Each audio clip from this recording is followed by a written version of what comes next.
In this video, we're going to look at some of the non-standard amino acids that are used in everyday life. Now, in proteins, even though I said that the majority of proteins are made out of the 20 standard amino acids, and that's true, these amino acids can actually be modified. In fact, there are actually over 700 of these non-standard amino acids known. And a lot of these are just taking amino acid and modifying the side chain. So proline, giving a hydroxyl to make hydroxyproline. Carboxyglutamate, it's simply just adding another COO minus to glutamate, and so on and so forth. So these can be small changes, like adding an OH, to big changes, adding a sugar molecule or a lipid molecule. And many of the times, if not all the times, these modifications are essential for the protein to work as intended. And one big modified amino acid that we use in biochemistry comes from jellyfish. Now, jellyfish have a protein inside themselves that can glow or be fluorescent. And this protein is called green fluorescent protein because it's green. And green fluorescent protein works by taking three amino acids, serine, threonine, and glycine, and modifying them to kind of like one big amino acid. And this is called a fluorophore because it's fluorescent.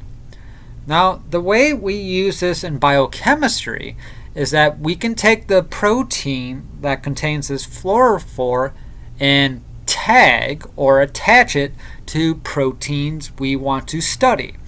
And then using a special microscope, we can see where this protein is located. So for here, we're actually using three different types of GFP, and we have tagged different proteins, and we can see inside the cell where are these proteins located. In fact, we have many different colors available to us inside the lab, and they were all made from modifying the serine tyrosine glycine or SYG tripeptide to give off different colors of light. And in fact, scientists have gone so far to modify entire organisms like a rabbit or a mouse using GFP.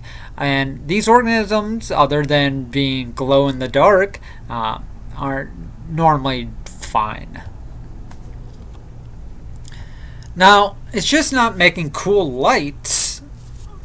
We also have non-standard amino acids that are very important biologically inside your body.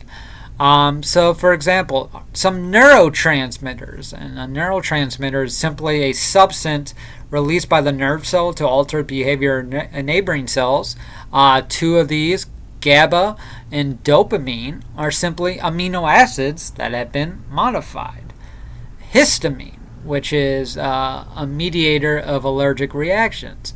Histamine is just histidine that has been modified. So these can have big biological roles too, these non-standard amino acids.